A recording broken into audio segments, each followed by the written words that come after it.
The phone buzzed on my desk at exactly 3:15 p.m. on a Tuesday. I glanced at the screen and saw Mom flash across it. 3 years. 3 years of silence, and now she was calling. My finger hovered over the decline button, but something made me answer. Her voice came through soft and careful, like she was talking to a stranger. She wanted to meet Emma, my 2-year-old daughter, the same voice that once told me to figure things out on my own while they handed my brother another check. Before I tell you how I responded to that call, let me know where you are watching from. Hit that like button and subscribe, because what happened next proved that sometimes the family you create matters more than the one you were born into. Now let me take you back to where it all started. I grew up in a small town in the Midwest, the kind of place where everybody knew your name and your business. My father worked as an accountant at a local firm, coming home every evening at exactly 6 p.m. with his briefcase and tired smile. My mother was a nurse at the county hospital working, rotating shifts that sometimes meant she was gone when we woke up and asleep when we came home from school. We were solidly middle class, nothing fancy but comfortable enough that I never went to bed hungry or wore shoes with holes in them. I had an older brother named Derek, 4 years my senior. When we were kids, things seemed normal between us. He played basketball in the driveway while I sat on the porch reading science fiction novels. He was the social one, always surrounded by friends, while I was the quiet kid who preferred building model rockets in the garage. Our parents would sit in the living room after dinner, the television murmuring in the background, and everything felt warm and secure. I thought we were a regular family, where both sons mattered equally. I was good at school without trying too hard. Math and science came naturally to me, and by middle school I was already dreaming about becoming an engineer. I would sketch designs for bridges and buildings in my notebooks during lunch, imagining the structures I would create one day. Derek, on the other hand, was average academically. He passed his classes, but his real passion was sports and being popular. Teachers liked him because he was charming and knew how to make people laugh. I admired that about him, even envied it sometimes. The first crack in my perception came when I was 14 and Derek was 18. He had his heart set on a university 4 hours away, a school with a solid reputation but expensive tuition. I remember lying in bed one night and hearing my parents talking in the kitchen below my room. The old house carried sound easily through the vents, and their voices drifted up to me clearly. Dad was saying something about the cost, and Mom responded that Derek needed this opportunity, that he was their firstborn, and they had to give him the best shot at success. I heard papers shuffling, probably bank statements, and then my father sighed heavily and agreed they would use most of their savings to cover what scholarships did not pay. The next morning at breakfast, I asked casually what would happen when I was ready for college in 4 years. Would there be money for me too? Mom smiled and patted my hand, telling me I was smart and I would figure it out. Maybe scholarships, she said. Maybe loans. She said it so casually, like it was obvious that I would be fine on my own. Derek sat across from me, eating his cereal and scrolling through his phone, completely unaware of the conversation that was shifting something fundamental inside me. I told myself they probably thought I was more capable of handling things independently. I tried to believe that was a compliment. Derek went off to his university that fall, and the house felt emptier. My parents would drive up every few weeks to visit him, bringing care packages and extra spending money. I stayed home, started working part-time at a grocery store, and saved every dollar I earned. When they came back from those trips, they would talk excitedly about Derek's dorm room, his new friends, the football games they attended together. I would listen from my bedroom doing homework and feel something cold settling in my chest. By the time I turned 18 and graduated high school, I had applied to several state universities and was thrilled to receive a partial scholarship to one about 2 hours away. It would cover half my tuition, which meant I would need loans for the rest, plus money for housing, books, and food.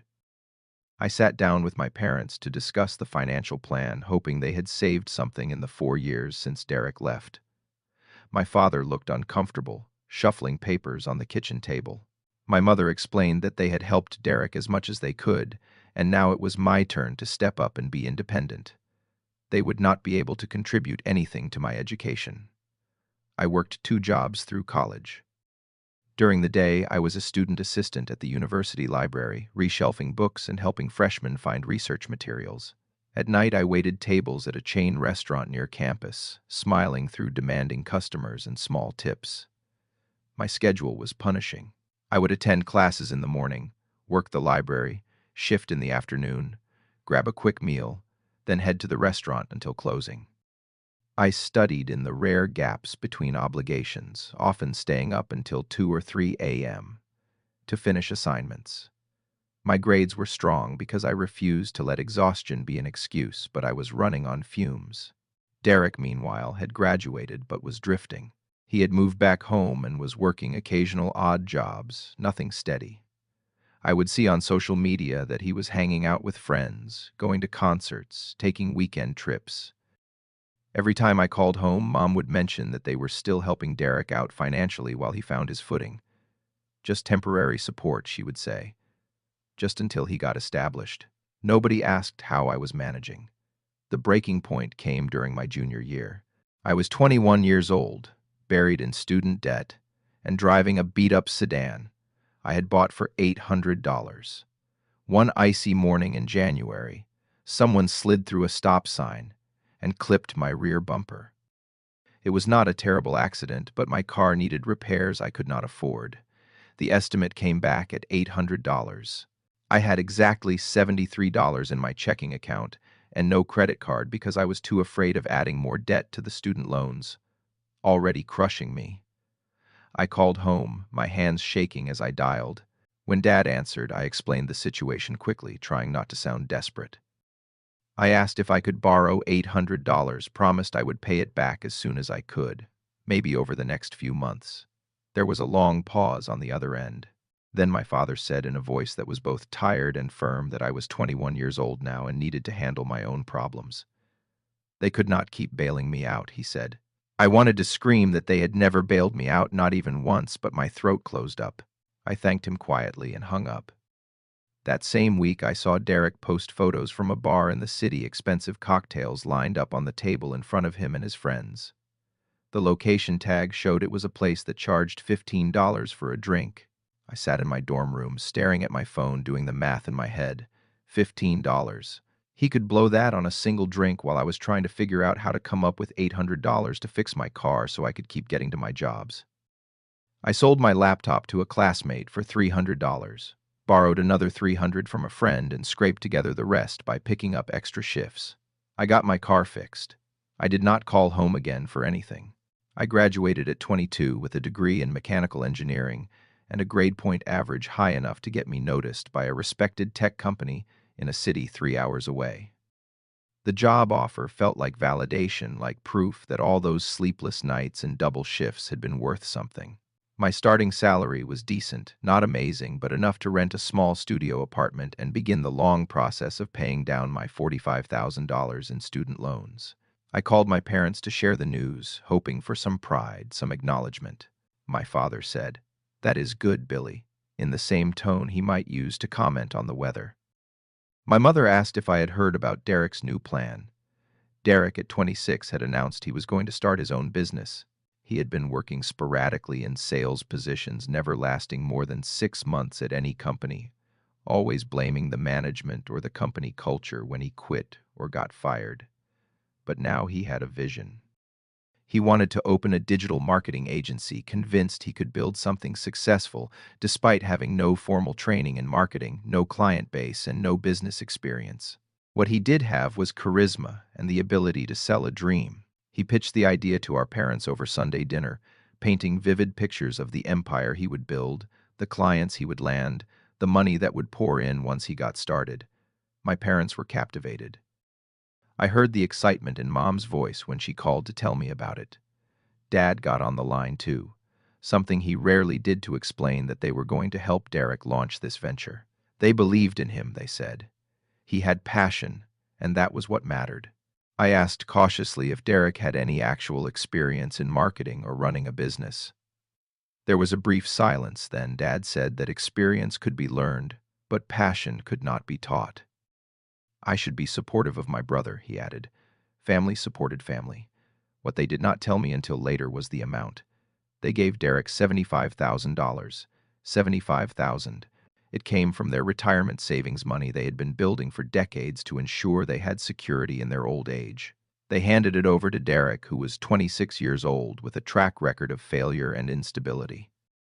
I found out the exact number months later during a phone call where Mom mentioned it casually, like it was a normal thing to give your son enough money to buy a house. I was standing in my kitchen when she said it, stirring pasta for my dinner, and I nearly dropped the spoon. $75,000. I had begged for 800 and been told I needed to handle my own problems. Derek got 75,000 for a fantasy with no business plan, no experience, and no realistic chance of success.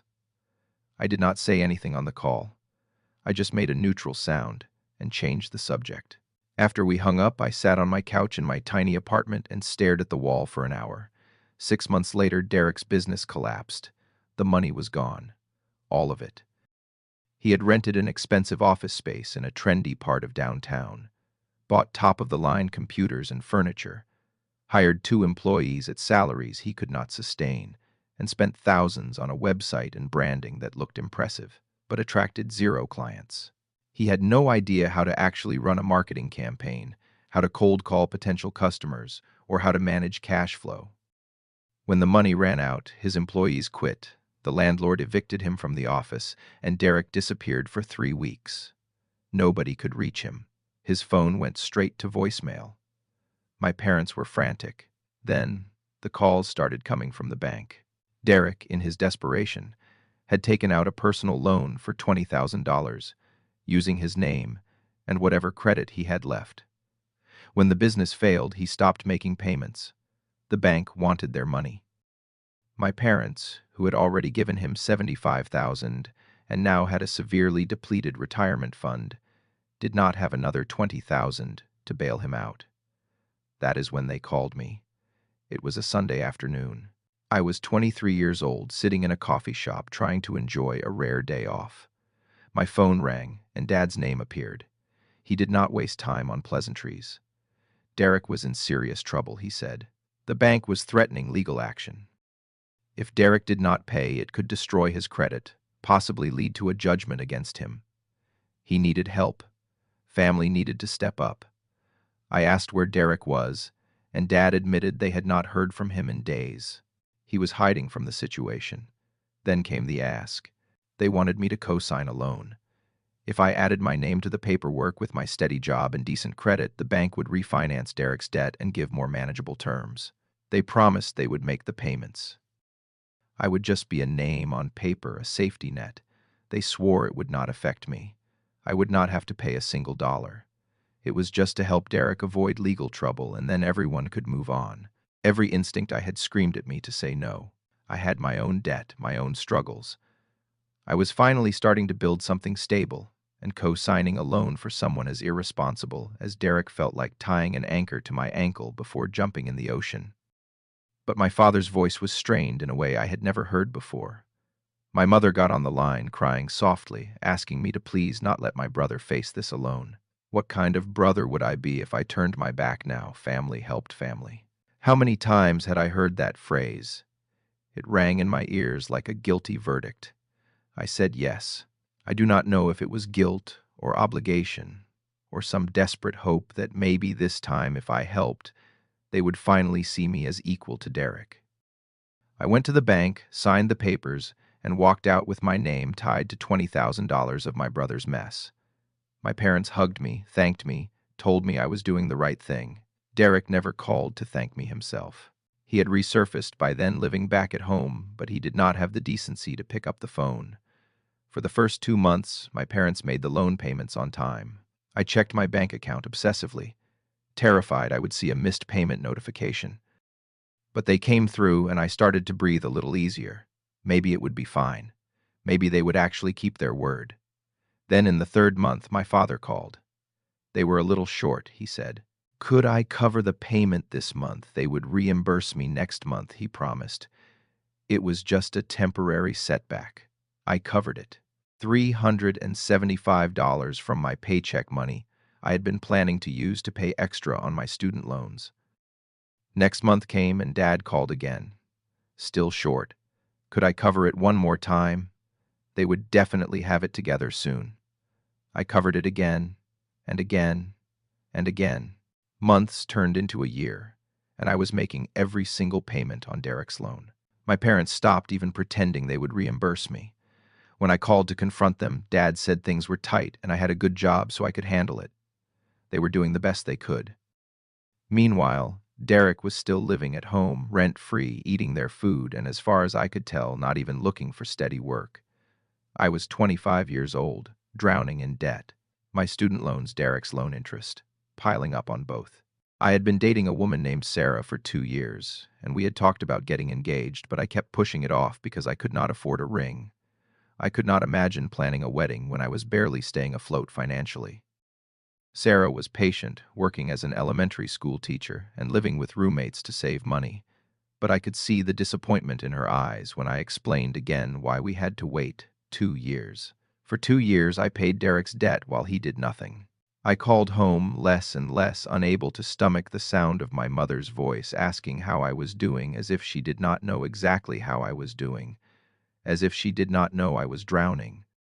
I started having panic attacks at work, my chest tightening whenever I checked my bank balance and saw how little was left. I was working overtime, skipping meals to save money, and living in a constant state of stress that made my hands shake and my sleep fractured. When I turned 25, I made a decision. I drove home without calling, first showing up on a Saturday morning when I knew everyone would be there. I walked through the front door of the house I grew up in, and the smell of coffee and toast hit me with a wave of bitter nostalgia. My mother looked up from the kitchen table surprised and called for my father. Derek emerged from his old bedroom looking exactly like someone who had just woken up at 11 a.m., with no job and no responsibilities. He was wearing sweatpants and an old t-shirt, his hair uncombed.